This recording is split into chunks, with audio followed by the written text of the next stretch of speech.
I remember the first time I looked at a compound interest calculator and realized that time was actually more valuable than my salary. I was 22 years old and I didn't have much, but I had a long horizon ahead of me today. I am 26 years old and my portfolio has crossed $135,000. If I never invested another dollar again, this $135,000 would still grow into over $1 million in my lifetime. That is not a guess, it is just a calculation based on normal market returns. But I am not going to stop investing, I am just getting started. I want to show you exactly how I am positioned and why I believe the path to wealth is actually quite boring. Before we break down the numbers, I want to ask you a question. What is your current portfolio balance? And what is your goal by the time you hit 30? Drop it in the comments because I truly believe that speaking these numbers out loud makes them more real. I like to keep my investing style very simple and transparent. I document this journey because I want to show that you don't need a hedge fund manager to build a fortune. You just need a plan and the discipline to follow it when the world feels like it is falling apart. Hitting the $100,000 mark was a psychological shift for me. It felt like I finally broke through the gravity of just surviving and entered the orbit of true wealth building. I am not trying to hit $1 million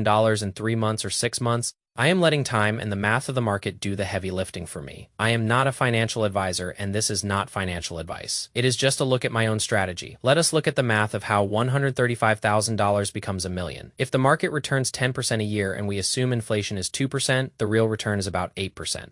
If I don't put in another cent and just let it sit for 33 years until I am 60, the value would be $1.7 million. That tells me I am going to be a millionaire even if I stop working today. But $1.7 million in 30 years might not be enough to retire comfortably. So we have to look at the variables we can control, which is our monthly contribution. If I invest just $1,000 a month for those 33 years, that $1.7 million becomes $3.46 million. If I can push that to $2,000 a month, the number jumps to $5.2 million. That is the power of the engine. The more fuel you put in early on, the faster the machine runs later. In the past year, I have been investing about $2,500 every single month. At that rate, it would take me about 13 years to hit $1 million portfolio. That means by the time I am 40, I could be done if I wanted to be. But my goal is to hit it even sooner by increasing my income and keeping my expenses exactly where they are. The main takeaway for anyone watching this is that the earlier you start, the less you have to suffer later. A person starting at 20 has to do much less work than someone starting at 30 to reach the same destination. When I see people in their teens or early 20s starting to invest, I know they are winning the game of life. One thing people often miss is that the percentage increase needed for each $100,000 gets smaller. To go from $100,000 to $200,000, your money has to double, but to go from $900,000 to $1 million, you only need an 11% increase. The first $500,000 is the hardest climb you will ever make. It feels slow and it feels like nothing is happening. But once you cross that peak, the momentum starts to pull you down the other side. I noticed this myself when I went from $100,000 to $135,000 in just about 6 months. The market started doing more of the work than my paycheck did. You don't need to take massive risks to get to $1 million. You don't need to find the next penny stock or buy into a hyped up trend. You just need consistency, time, and a way to increase the gap between what you earn and what you spend. If your monthly investment average is slowly going up every year, you are doing a great job.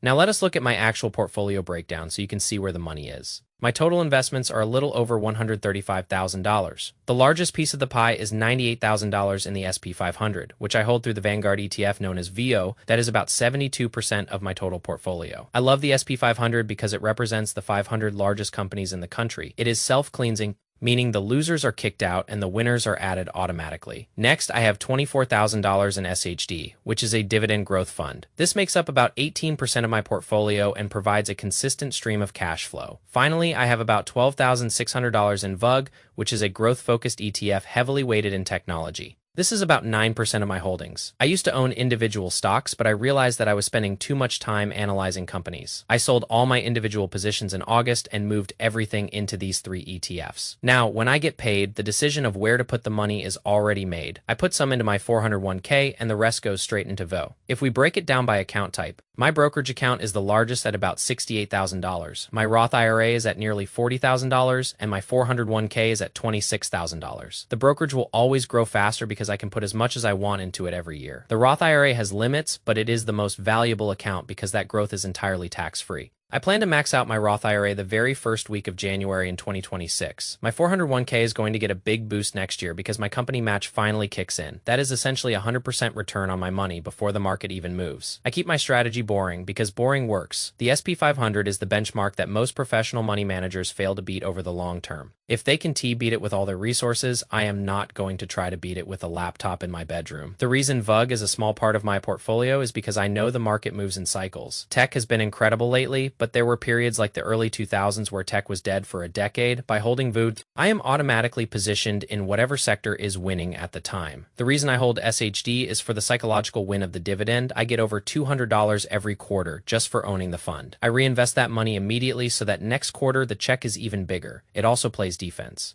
When the market drops, dividend-paying value stocks usually drop less than high-growth tech stocks. It keeps me from panicking when I see red on the screen. VUG is there to capture the massive upside when tech is on a bull run. It is a balanced system that allows me to sleep at night. I automate everything so that I don't have to think about it.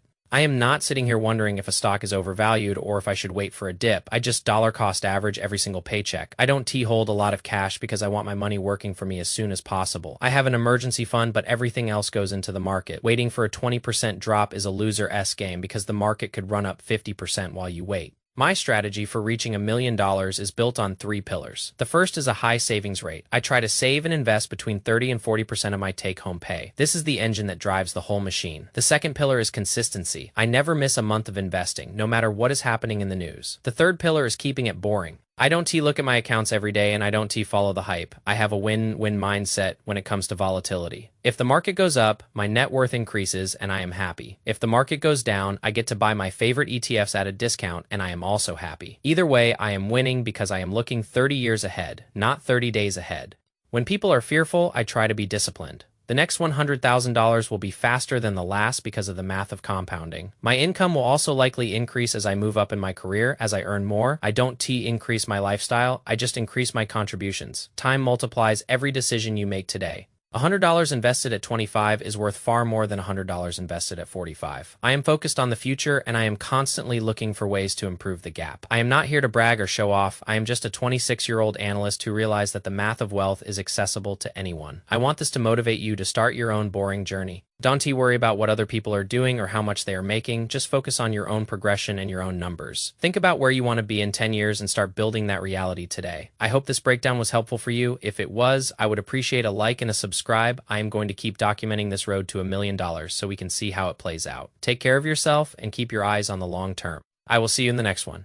Peace. I have always believed that wealth is not about what you buy, it is about what you own. The difference between a consumer and an investor is just a shift in perspective. When you buy a product, you are helping someone else reach their million. When you buy a share, you are helping yourself. I used to think that I needed to be a genius to understand the stock market. I thought I needed to read every earnings report and track every candle on a chart, but the truth is far more simple than that. The market is just a collection of human progress. As long as humans want to solve problems and create value, the market will trend upwards. My job is not to outsmart the market. My job is to just be a part of it. I see so many people my age chasing the latest meme coin or the latest tech bubble. They want to turn 1,000 into 100,000 overnight, and sometimes by pure luck they do. But luck is not a strategy, and luck does not last for 40 years. I would rather be the person who gets rich slowly than the person who gets lucky once and loses it all twice. The math of $135,000 is a safety net for my mind. It means that even if my career stalled tomorrow, my future self is already taken care of. That is the definition of freedom. Freedom is not about having a private jet, it is about having options. It is about being able to say no to a job you hate or a situation that does not serve you. Every dollar I invest today is a brick in the wall of that freedom. I want you to look at your own numbers tonight. Don't be discouraged if you are starting at zero. Everyone starts at zero. The first 10,000 is the hardest. The first 50,000 is a slog. But once you hit that 100,000, the engine starts to hum. You start to see the dividends coming in and you see the market gains and you realize you are no longer alone. You have a team of 500 companies working for you while you sleep. That is the magic of the SP 500. That is why I keep my portfolio simple. I don't want to spend my life staring at a screen. I want to spend my life living it.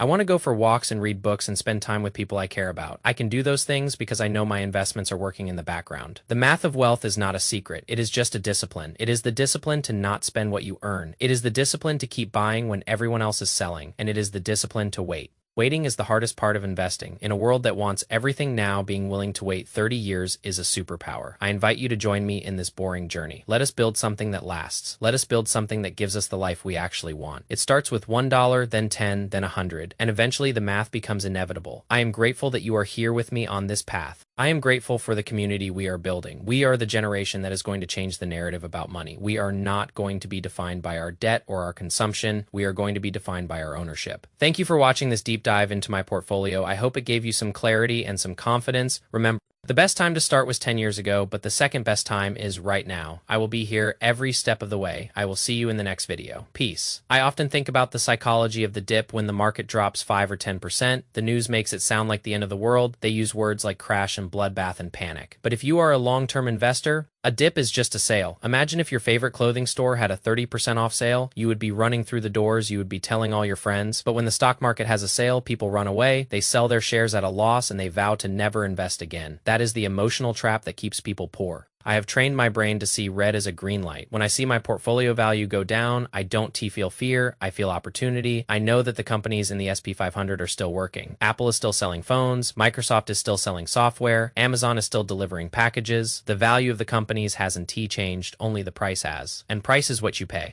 But value is what you get. I want to get as much value as possible for every dollar I earn. That is why I dollar cost average. It takes the decision making out of the equation. I don't have to be right about the bottom of the market. I just have to be present. If you are present and you are consistent, you will win. I also want to touch on the idea of lifestyle inflation as we get older and our careers progress. It is very tempting to buy a nicer car or a bigger house. We think we deserve it because we worked hard, and in some ways we do, but every time you increase your fixed expenses, you are slowing down your wealth engine. I still live a very simple life. I don't buy things to impress people I don't even like. I buy assets that will eventually pay for my life. There is a massive difference between looking rich and being wealthy. Looking rich is about the car in the driveway. Being wealthy is about the shares in the account. I choose wealth every single time. I want you to think about what you are truly working for. Is it for the approval of others, or is it for your own peace of mind? When you have a solid investment portfolio, you have a level of peace that no luxury item can give you. You know that you are okay. You know that your future is secure. That peace of mind is worth more than any designer brand. I am 26 years old and I feel like I have a head start, but I also know I have a long way to go. I am not at the finish line. I am just at a very good milestone. Crossing $100,000 was the first real proof that the system works. Before that, it was just numbers on a screen and faith in the process. Now, it is a tangible force. I can see the compounding happening in real time. I can see the dividends hitting my account and buying more shares for me. It is like a snowball that finally started to roll on its own. My job now is to just stay out of the way. I don't need to tweak it or fix it or change it. I just need to keep feeding it. I hope this perspective helps you if you are feeling frustrated with your progress. Progress is often invisible for a long time. You are planting seeds and you are watering them and nothing seems to be happening. But underneath the soil, the roots are growing. And one day, the plant will break through the surface and it will grow faster than you ever imagined. Don't give up in the invisible phase. Keep watering your portfolio. Keep being consistent. The results will come. I believe in the math and I believe in you. Thank you for being part of this long conversation tonight. It is rare to find a space where we can talk about these things honestly. I appreciate your time and your attention. I am looking forward to seeing your updates in the comments. Let us build our millions together. Peace. I want to talk about the concept of enough in the world of finance. It is very easy to always want more. If you have 10,000, you want 100,000. If you have a million, you want 10 million. The goalposts are always moving, but I think it is important to define what enough looks like for you. For me, enough is the ability to spend my time exactly how I want to. It is not about having a certain number for the sake of the number. It is about what that number facilitates. If I can live a comfortable life and pursue my passions without worrying about money, that is enough. My journey to a million is not about greed. It is about safety. It is about creating a buffer between me and the uncertainties of the world. I think if more people approached investing from a place of safety rather than greed, they would be much more successful. Greed leads to high risk and bad decisions. Safety leads to consistency and index funds. I choose the path of safety. I choose the path that has been proven over a century of market history. I am not looking for a shortcut because I know that shortcuts often lead to dead ends. I am taking the long road, the scenic road, the boring road, and I am enjoying every step of it. I hope you find your version of enough. I hope you find the balance between living for today and building for tomorrow. It is not an easy balance to strike, but it is the most important one. I try to enjoy my life now while still being responsible for the 60-year-old version of me. I want him to look back and be glad that I made these choices. I want him to be proud of the discipline I showed at 26. Every time I choose to invest instead of spend, I am sending a gift to my future self, and I know he is going to appreciate it. Thank you for listening to these reflections. Investing is as much a philosophy as it is a math problem. The more I learn about money, the more I learn about myself. I am glad we are on this journey together. Let us keep moving forward. One paycheck at a time. The road to a million is open to all of us. We just have to be willing to walk it. I will see you in the next one. Peace. I often think about the power of the first dollar. The first dollar you invest is the hardest one to part with. It represents a choice. It represents the choice to delay gratification for a better future. Once you make that choice once, it gets easier the second time. By the time you have invested $10,000, it becomes a habit. By the time you hit $100,000, it becomes an identity. I am an investor. That is how I see myself. Now, it is not just something I do. It is part of who I am. I look at the world through the lens of ownership. When I see a new technology or a new trend, I don't just think about how to use it. I think about who owns it. I want to be on the side of the owners. The stock market is the greatest tool ever created for the common person to own a piece of the world. You don't need $1 million to start. You just need a few dollars. You can own a piece of Google or Apple or Amazon for the price of a lunch. That is incredible if you really think about it. In the past, wealth was reserved for the landowners and the aristocracy. Today, wealth is available to anyone with a brokerage account and a long-term vision. We are living in an era of unprecedented opportunity. My goal with this channel is to help you see that opportunity and seize it. I don't want you to be a bystander in your own financial life. I want you to be the protagonist. I want you to take control and build the life you deserve. The math of my $135,000 is just one example of what is possible. There are people with much more and people with much less, but the principles are the same for everyone. Spend less than you earn, invest the difference, and wait. It sounds simple because it is, but simple is not the same as easy. It takes grit and it takes heart. It takes the ability to ignore the noise and stay focused on the signal. The signal is the long-term growth of the economy. The noise is everything else. I am here to help you filter out the noise. I am here to remind you of the math when things get loud. Thank you for trusting me with your time. I don't take it for granted. I am excited for what the next year holds for all of us. Let us keep growing, keep learning, and keep investing. The future is bright if you are prepared for it. I will see you soon. Peace. The final thing I want to share tonight is the idea of legacy. Wealth is not just for us, it is for the people who come after us. I want to build something that outlasts me. I want to create a foundation that my future family can stand on. I want to break the cycle of living paycheck to paycheck. That starts with me. It starts with my $135,000 and my commitment to the process. Every decision I make today ripples through time. I am not just investing for my retirement, I am investing for my legacy. I hope you feel that same sense of purpose. You are doing something important. You are taking responsibility for your life and your future. That is a noble thing. Keep going. Don't let anyone tell you that it is not worth it. The math says otherwise. The results will prove it. I am proud of you for being here and for doing the work. Let us continue this journey with clarity and with peace. I will talk to you again very soon. Peace.